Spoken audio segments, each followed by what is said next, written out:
j'ai Bout-en-Train fermé, Émile Gordon fermé, 8 mai 45 fermé, Vieux-Saint-Ouen fermé, Michelet fermé, Étienne Dolay fermé, Cité Blanche fermé. Aujourd'hui, vous avez Arago et Schmitt qui sont encore ouverts, sachant que Arago est un des plus gros. Là, vous avez fait la liste des points de deal qui ont été fermés ces derniers mois. Sur 9 points de deal, sur 9 points de deal, les policiers en ont fait fermer 7. Quartier de reconquête républicaine, le job a été fait au niveau des pouvoirs qui nous ont été donnés par l'État. Maintenant, au niveau de la réponse pénale, c'est beaucoup plus compliqué sur des gros points sup. Si vous interpellez les individus et que dans les 24-48 heures, ils sont déjà libérés, parce que les dealers, eux, ont des très très bons avocats, ont plus de moyens et malheureusement, ils ont une justice pénale qui leur est plus favorable. Donc pour nous, c'est compliqué. On a besoin des maires, on a besoin de la justice pour arriver pour finaliser ce qu'on fait. Et moi, je trouve, après, c'est mon... Personnellement, comment on en arrive? Parce que moi, j'ai toujours pas compris comment on en est arrivé là. Même avec le policier de Saint-Ouen, j'ai peut-être mal compris, mais je comprends toujours pas. Si y a les moyens donnés par la place Beauvau, comment on en arrive ce soir à ce que les enfants s'en aillent et les dealers restent? J'ai pas dit qu'on avait les moyens. J'ai dit qu'on a fait le job. C'est pas pareil. Les moyens. Aujourd'hui, avoir des moyens, ça veut dire avoir plus d'effectifs. Voilà. Pour pouvoir être plus sur place. Pourquoi pas une police de proximité, puisque normalement en 2017 a été mis en place la police de sécurité au quotidien. Mais qui ne donne pas les moyens pour garder les enfants et virer les dealers? Aujourd'hui, la sécurisation des quartiers, c'est pas une priorité. De qui? Du gouvernement? Bien sûr, c'est pas une priorité. Voilà, c'est parce qu'aujourd'hui, on nous demande, nous, à la police, de tout faire. On est une police de l'actualité. C'est de la faute du ministère de l'Intérieur? Non, c'est d'autres ministères, parce que normalement, vous avez l'éducation. Je vais vous donner un exemple. Oui. Commissariat du Bois-l'Abbé. Souvenez-vous des images de l'attaque du commissariat. C'est un des rares commissariats qui est dans une cité. Qu'est-ce qu'on a fait, nous, les policiers? On n'a pas pris nos affaires et on est partis, malgré les attaques.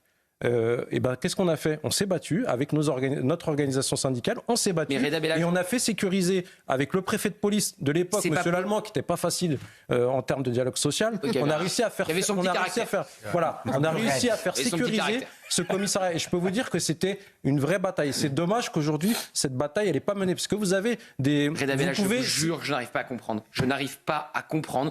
Pourquoi on n'envoie pas des policiers pour sécuriser l'école de Saint-Ouen? Pourquoi on ne profite pas des vacances de printemps, de Pâques, comme disait Éric Revel, pour virer les dealers et faire en sorte que les élèves puissent rester? Mais parce que je n'y arrive pas. On a trop de missions. On est 170 policiers à Saint-Ouen. Comment vous voulez qu'on gère des milliers et des milliers On en envoie 20 de plus, le temps de sécuriser la zone. Ah oui, c'est sûr. Mais entre-temps, on a eu les JO. Il fallait renforcer peut-être d'autres services, parce que la priorité, c'était les JO. Il fallait que ça se passe bien. Maintenant, peut-être qu'il faut se poser la question de dire, est-ce qu'il ne faut pas aussi renforcer aussi les services d'investigation et de voie publique sur la région parisienne, mais de voie publique. Qu'est-ce qui est une priorité? J'entends bien que vous avez énormément travaillé. C'est très simple, je vais vous répondre. La sécurisation des lieux de culte suite au 7 octobre. Les actes antisémites qui ont explosé sur la Seine-Saint-Denis. Vous me dites que vous avez fermé, que la police a fermé 7 points de deal sur 9. 7 points de deal. C'est énorme en fait. Donc les 7 étaient plus prioritaires que ça? Non, en tout cas, on a réussi à les fermer. Maintenant, on peut pas. Pourquoi on n'arrive pas à fermer celui-là? C'est pas pour rien aujourd'hui qu'on met une loi qui est semblable à la lutte, aux outils qu'on utilise au niveau législatif dans la lutte contre le terrorisme. C'est parce qu'aujourd'hui, c'est beaucoup plus compliqué. Je vais être hyper clair, Reda Bellage, avec vous et avec l'ensemble des policiers qui nous regardent. Personne autour de la table ne met les policiers en cause. Ils sont mobilisés 24 heures sur 24, 7 jours sur 7.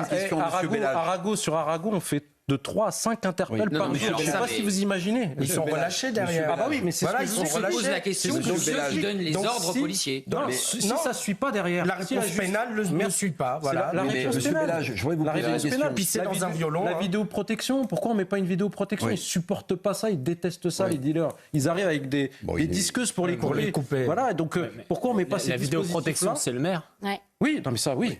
Oui, ça c'est. Et le maire de Saint-Ouen refuse la vidéoprotection? Ah ça, je sais pas. Moi, je suis pas dans les petits papiers. Moi, il y en a. Monsieur Bellage, je vais vous poser une question. Nous, évidemment, on ne remet pas du tout en cause l'engagement des policiers et leur manque de moyens. Mais la question que je vous pose, je vous ai entendu tout à l'heure, vous avez expliqué à ce que vous demandez, Gauthier. En fait, on n'a pas les moyens. En effectif, En effectif. Okay. Mais alors, comment vous allez évacuer en termes de mission, parce que vous n'aurez pas davantage de moyens? Comment vous allez évacuer le point de deal? Comment le point de deal va être évacué? Écoutez, pour l'instant, comme on l'a fait aujourd'hui à 15h30, on fait des opérations coup de poing. On a mis à disposition des unités départementales, même d'autres départements, pour venir aider les collègues en soutien, pour faire un maximum d'interpellations, pour rassurer la population sur place. Mais si, de manière pérenne, on ne renforce pas ce commissariat et la Seine-Saint-Denis, qui est le département le plus criminogène, on n'y arrivera pas. Donc ils reviendront. Bien sûr qu'ils reviendront. Donc ça ne sert à rien de faire revenir les élèves après. J'ai compris. Quand vous arrêtez un dealer, vous le mettez en garde à vue. Oui. Le lendemain, vous le renvoyez sur le point de deal. Je reviens par rapport à ce que vous avez dit tout à l'heure, et c'était, pour le coup, j'étais d'accord avec vous. Nous, on est pour unité, on est pour les peines courtes, en fait. Pourquoi ces individus, quand on les interpelle avec... La réponse pénale, moi il y a 20 ans, le gars, vous le faisiez avec 10 grammes de coke, il allait en prison. Aujourd'hui, le prix de la cocaïne, il n'a pas changé depuis 98. C'est entre 50 et 70 euros. C'est le prix qui n'est pas augmenté depuis. Oui, parce qu'en fait, il y en a de plus en plus, tout simplement. Les drogues dures, il y en a de plus en plus qui circulent et les gars ne vont pas en prison. Si vous envoyez les individus en prison, à un moment, la ressource en termes d'effectifs pour ces trafiquants, elle va s'arrêter.